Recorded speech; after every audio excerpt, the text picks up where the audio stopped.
Hello, everyone. Welcome to Sharing Our Stories, a podcast dedicated to promoting and highlighting the Indigenous Women's Entrepreneur Program here in Northern Manitoba. My name is Michelle Pruder, and I am your host.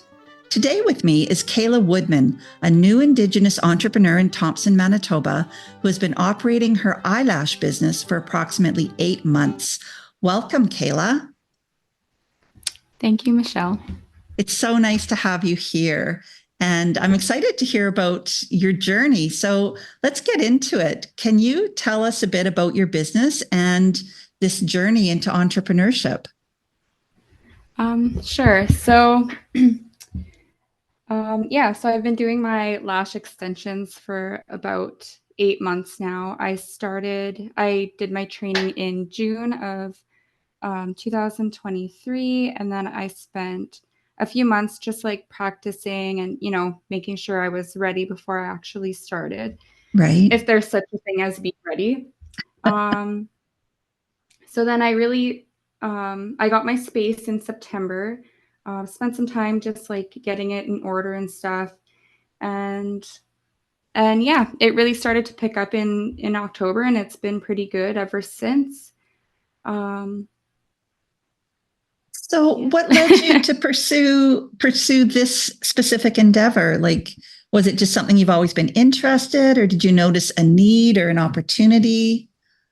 So it's a bit of a story. So I've always been interested in like the beauty industry, like always, ever since I was young. Yeah. But growing up, like I grew up in Leaf Rapids, and just personal experience and stuff like that, I've always put a lot of pressure on myself to do more and to make a difference, and really like to make a difference in society and stuff like that. So I never pursued, what I really enjoyed, which, like I said, was, getting into the beauty industry. Mhm. Um, so like I went to university, I got my Bachelor of Arts degree in Winnipeg. And then in 2023, I guess, my dad was diagnosed with Alzheimer's disease, which we knew was coming. But it wasn't safe for him to live out in Leaf Rapids anymore, and like Right. I'm in Thompson now. So it was a big change. It was a life altering, move. My Mm-hmm. dad moved in with us. I was still trying to work. I was a supervisor at my old job, so it was a lot of work. It was a lot of stress. I took some time off work, and then I just decided like I can't go back to work and care for my dad at the same time. Not that Right. my dad needs like 24/7 care, but he needs someone around. Yeah. And I couldn't be gone for 8 hours a day or more without going home and checking on him or like being stressed, right? So Mm-hmm. I took some time off work. I was on EI for a bit, and then it was kind of like, okay, I can't survive without money. Like, what can I do? What kind of business can I start? I need to start something. I need to do something. And actually, like it wasn't lashes that I began with. I actually wanted to start a different business, which I might still at some point. Right. But I was just getting a pedicure one day and kind of like, venting and saying like the situation I was in. And the lady that was doing my pedicure was like, you know what? I do lash extensions and it's so busy. There's so many clients, like I need help, blah, blah, blah. And it was something I was kind of looking into, but not really seriously. I was Mm-hmm. looking into doing the training in Winnipeg, which, comes with like hotel costs and stuff. And she said she could train me. So that's where that all began, just needing the flexibility and stuff like that. So it was kind of like a life altering thing that made me go into entrepreneurship. Wow. I love your story. And I love how um, it unfolded, right? Like how talking to the person doing your pedicure was just the right person to be talking to, who kind of, said, "Hey, here's an opportunity. Are you interested?" And the fact that you took it and went in a completely different direction from what you were doing really shows a lot of courage. So yeah, Yeah, even it's um For sure, like, talking to people, like, I'm kind of a quiet person. I don't really talk a lot about my personal stuff, but Right. I've started to because, like, that's the way that you yeah, like, get ideas or get help, Hmm. and yeah. Well, and it's how you connect to people, right? Like when we share our stories, then other people hear that and go, oh, like, gee, Kayla did that. So why can't I? Or, um, sometimes people, Absolutely. like, I like how you also mentioned, about starting your business, that are we ever ready? And that's a really good point. That comes up a lot, that does it ever really feel like you know everything or you're ready to actually do this? And I don't think anybody is ever really completely ready. And so there is that little bit of fear, sorry, but it takes, Mhm. just that bit of courage to say, okay, let's try it and see how it goes. Yeah, and I think it's the push that, like, I couldn't go back to a regular job, and I made decent money at my last job. Right. So, going to, like, a casual job where I could have flexible hours, most likely it's gonna be minimum wage, and it's just Right. I needed a little bit more than that. But I think it was a push of, like, it's not a choice, it's I have to do this because I have to do something. I need, some kind of income. And it Right. was exciting, but yeah, I don't know if anyone actually feels ready, and if there is people out there that do, good for them, but I think it's a lot like anything, like being a parent. Are you ever actually ready to be a parent? Probably not. Right. Yeah, there's a huge learning curve as you go, right? And just trusting the Absolutely. process, trusting that you'll learn what you need to know as you go. So, with that being said, uh, tell us a little bit about the training and what you like, maybe the length of time it took you before you were able to start, and what skills you needed to develop, not only for the technical skills of doing the eyelash extensions, but in terms of operating a business. Yeah, so, like, the training for the lash extensions wasn't it wasn't overly extensive. It was a couple days Yeah. of, like, hands-on, like, learning, but, I wasn't ready to start doing people's lashes after that. Right. So like I said, I started in June, and then I spent the rest of June, July, and August, and most of September, like, practicing and watching videos and doing my own homework and my own, Mm-hmm. learning and stuff on my own. Um, and there's so many different factors that go into lash extensions. I think people are probably like, "Oh, like, it's, just lash extensions," but Right. there's a lot of different things that go into it. And that's just the application of lashes and stuff like that, but there's so much behind the scenes, like you said, like running a business, that it is scary, and, like, just being organized, and I think different things work for different people, so really finding what works for you in terms of, like, staying organized and inventory and keeping track of appointments, because, like, that stuff's important, and it can get hectic. Like, if you're not ready to be busy and you start getting busy, um, Right. I've definitely double booked people, and had 2 people show up at the same time. Um, but, mistakes happen, and I think that's something to remember too, is, like, there's gonna be bumps, there's gonna be mistakes, and it Right. Of happens. course. Everybody goes through that. Um But there's so many other things too, like, how to talk to people, what to say to people, how to make people feel comfortable, and, Mm. you know what, like, I'm still new and I'm not the best, and sometimes my clients have issues and whatever, and I think it's important to know, like, that, like, again, we make mistakes, and, just let your clients know, like, "Hey, if there's an issue, come back and I'll fix it." Right. Stuff like that. And I think people people see that and people like that, like, oh, here's somebody that it's not an in and out like quick cash. It's like they care. I think that's important. And just, yeah, making people feel comfortable. People come in and they love my room, they love my space.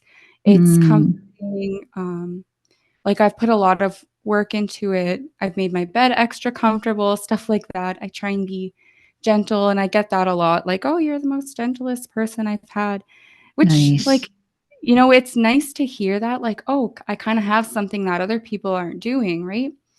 Um, but I think there's a lot, and I think it's just getting over your fear and, lots of interpersonal communication, I guess, like, 'cause a lot of Hmm. people will come and vent, like, just like I was when I was getting my pedicure, right? Kind of venting about what was going on in my life. And so a lot of Right. people do that too, and you gotta be ready for that. Right. I love that care, right? And that those personal touches, and especially in small communities, word of mouth is like your best marketing. And Absolutely. so what people say and how they feel they've been treated really goes a long way. And I imagine that a lot of your customers are actually repeat customers, that once they've come once, they're going to come again. Is that Oh, yeah. accurate? Yeah. Oh, yeah. Yeah, like, I've got and I mean, that's normal with lash extensions too, like, people will get their fills every 2 to 3 weeks. Okay. But yeah, like, I've got a lot of people coming and saying, "Oh, like, my friend comes here, like, I love your work," or, whatever, and, like, I am cheaper too than, some of the other people around because I don't have the same experience, and people know that, and they need to understand, like, I'm cheaper, but you need to be patient, I'm a little bit slower, stuff like that. Right. Right. But yeah, lots of repeat customers. That's awesome. So, do you feel like there's still certain skills that you need to develop in terms of your business skills, or even with the lash extensions, or like, do you think is there something you wish you had known before starting in terms of development? I'm not sure if there's anything I wish I knew before starting. I mean, I wish I knew everything before starting, but it's part of the journey learning and stuff, right? So, Right. um, like, everything was brand new to me. I had never had a business. I had no idea. I don't know anybody really with, um, their own business. It was all very brand new to me. Um, I definitely still have room to grow. I think everybody does though, like, that's life. Yeah. Um, I think boundaries and policies and stuff like that, I need to be a little bit more, like, sticking to that. But where I'm so new to, I don't wanna be like, "No, like, you still have to pay this cancellation fee and blah, blah, blah." Like, um, I'll get there. Right. And That can all be really tricky stuff too, right? Because yeah. like once you start a business, and I know I used to run fitness classes and music classes, and I would run into that where people didn't show up, and do they still have to pay? And really it was over time that I developed those policies and procedures, and then had people sign at the beginning of a session, so that it was very clear about what the expectations were. But like you say, I think it's something that you learn as you go and you develop as you go. Yeah, I think it'll just come in time, like, I like to be understanding and things do come up, like, last minute sometimes, and I don't wanna be harsh on people because, like, I'm an overthinker, and I know that if I have to cancel on people, like, I'm stressing, and I'm like, "Oh, no, if they Right. think I'm lying and blah, blah, blah." Right. Yeah. Yeah. Yeah. So it's kind of like that flexibility too. Like if, for example, if you know you have to cancel, you're going to give people X amount of notice. And then same for them when they need to cancel, if you're so rigid that you don't let them do that, then the next time you need to cancel, they might not be so forgiving. Um, Exactly. so yeah, it's kind of developing those policies as you go. And I'm wondering who has influenced you or helped you along the way? Like, Do you feel like you've had any mentors or people or organizations or anybody that you've kind of been able to look up to or get help from? Yeah, so I guess I just said that I didn't know anyone with, their own business, but, um, I've been getting my nails done for, about 4 years by the same person. Her name is Mel, and she owns, 11 Crystals Beauty, Okay. and for sure, she's somebody that has helped me, like, big time, just with different things and encouraged me when I'm, like, not feeling very confident and stuff like that. Right. Um And like I said, like, I'm a quiet person, I don't reach out a lot, I don't have a lot of people that I confide in or look to for support, like, I really keep to myself and do things on my own. But I think it's really important, like, even if you're shy or you feel embarrassed of your ideas and stuff like that, I think it's important to express them and get that reassurance from other people, like, "You're not silly, this isn't a silly dream, like, this can happen." Mm-hmm. Um Mm-hmm. and talk to people. I had another client that I was, doing her lashes, and we were just chit-chatting about, like, my new business and stuff like that, and that's how I got, that's how I decided to call, like, this place, Community Futures, for help because she said, "Oh, yeah, like, you're an Indigenous woman, for sure there's gonna be help out there for you."